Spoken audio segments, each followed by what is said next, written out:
without further ado, I'd like to introduce Mike Altman from Maine-Endwell. My name is Mike Altman, and I'm with Julie Gallagher. And as Mr. Malloy said, we're very proud of our school district. We are one of those schools that are facing the challenges that you saw on the video. Unfortunately, our superintendent is at a board meeting tonight, and he asked us to read this statement on his behalf. Thank you, Superintendent Malloy, for hosting this event and for inviting school districts to speak with our locally elected officials. Tonight is a regularly scheduled Board of Education meeting for the Maine-Endwell School District, and one where I'll be making very difficult recommendations to them as to how to close a projected $3.8 million deficit. These recommendations are detrimental to our district and in direct contrast to the quality educational program which we have worked so hard and so long to build. These recommendations will negatively impact the future of our school district, reduce the educational opportunities for our children, and our pedagogically unsound. Our community continues to question why and how did we get into this situation. We cite the following facts. Our annual state aid award is down $3.2 million, or 17.8% less than its peak in 2008-2009. Cumulatively, we've lost $12.2 million in operating aid over the past 4 years. This number is staggering when you consider it's $14.6 million in the past 5 years, if we include 2013 and 14 projections. At the time, the executive lawmakers urged local school districts to use the reserve funds to offset these losses in state aid. We did, and over the past 4 years, we used $5.8 million in fund balance and reserves to help keep our highly successful educational programs in place and to keep our tax levy low during this recession in the recent flooding event, which greatly impacted our district residents. The implementation of the tax cap legislation also negatively impacted us. In the first year of the new law, our tax limit levy was 5.16%. However, Maine-Endwell chose a lower 2.49% tax levy increase because of the false perception that 2% was the cap, rather than gamble on a failing budget.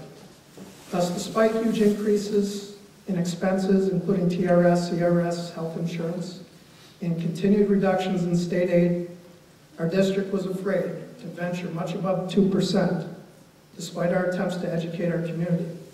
This decision cost us $550,000 in additional revenue we certainly needed. As a result, we've managed to keep our average tax levy over the past 5 years to 1.58%. We've also made severe cuts, which have decimated both our instructional and non-instructional programs. Over the past 4 years, we've reduced our workforce by 68 employees, and tonight, our Board of Education will be discussing cutting up to 80 more positions. By June, we can expect our high-achieving school district to have lost approximately 145 positions, 54 of which are teachers.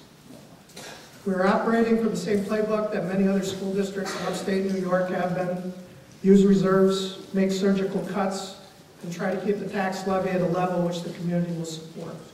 We are at the end of the road. In closing, please consider the following. Reading, writing, and mathematics are critical for success. Students who fall behind in their early years are at a significant disadvantage, both academically and socially. A college education, or an equivalent educational preparation program, is essential in the global economy. Students today are competing for jobs with other students around the globe. If you agreed with any of these statements, then you know that the elimination of reading, writing, math support, the elimination of college-level offerings, the elimination of music, art, technology, the elimination of mental health support, and the elimination of athletics and co-curricular offerings is an equation for disaster.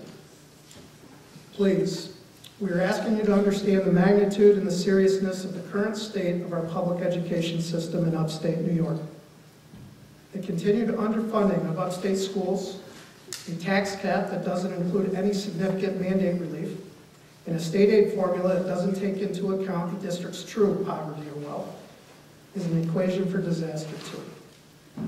Recently, at a local legislative breakfast, our superintendent asked the Honorable Mr. Libis if the state had a plan for a school district that could no longer pay its bills, especially considering that a school district, by law, cannot file for bankruptcy. Mr. Libis's response, no, we do not have a plan. On behalf of the students of Maine-Endwell and all the students across New York State, I implore all representatives here tonight to consider this question, ask yourself and your colleagues what the master plan is for financial and educational insolvency.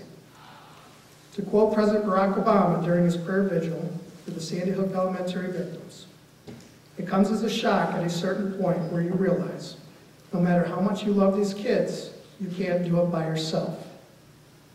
That this job of keeping our children safe and teaching them well is something we can only do together, with the help of friends and neighbors, and the help of community, and the help of the nation.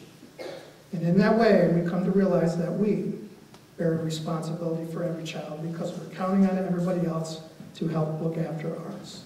That we're all parents, that they are all our children. Thank you for your time and consideration.